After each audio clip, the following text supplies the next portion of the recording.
This is CGTN, China Global Television Network.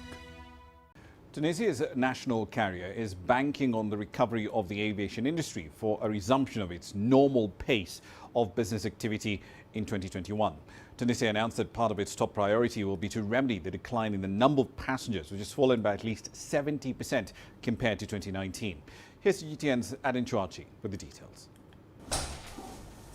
The managing director of civil aviation at the Ministry of Transport and Logistics explains that Tunisia's strategic plan in 2021 will offer solutions to save the company, which is facing many difficulties because of travel restrictions. The COVID-19 vaccine has given us hope.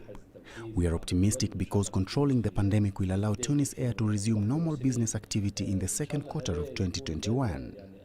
The repercussions of the global health crisis on aviation are unprecedented in the whole world.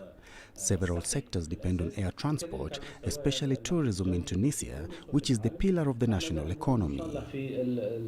Tunisian authorities will increase the company's capital while improving its financial balances. Aviation experts assert that a planned reduction in the number of employees is needed in the next 3 years. Our vision is to make Tunis Air a competitive company. That is why the state has put in place a structural reform plan to improve the company's governance and financial health. Creating a balance between the number of staff, the fleet, the airline size, and its commercial network is a top priority.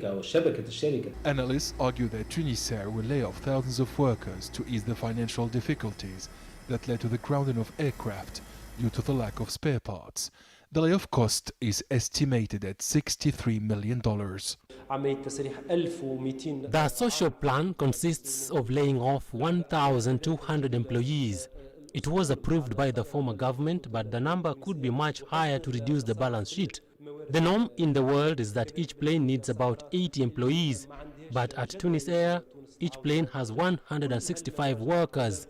Overhiring has deepened the crisis in recent years. According to the Transport Department, Tunisia will abandon unprofitable international routes next year.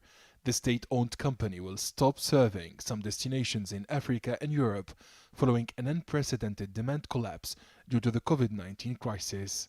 The Ministry of Transport and Logistics has declared that the state will help Tunisia cope with the dearth of passengers amid stay-at-home orders in Europe. However, an urgent reform and development plan is necessary in order to save the national airline. Adin Chouachi, CGTN, Tunis.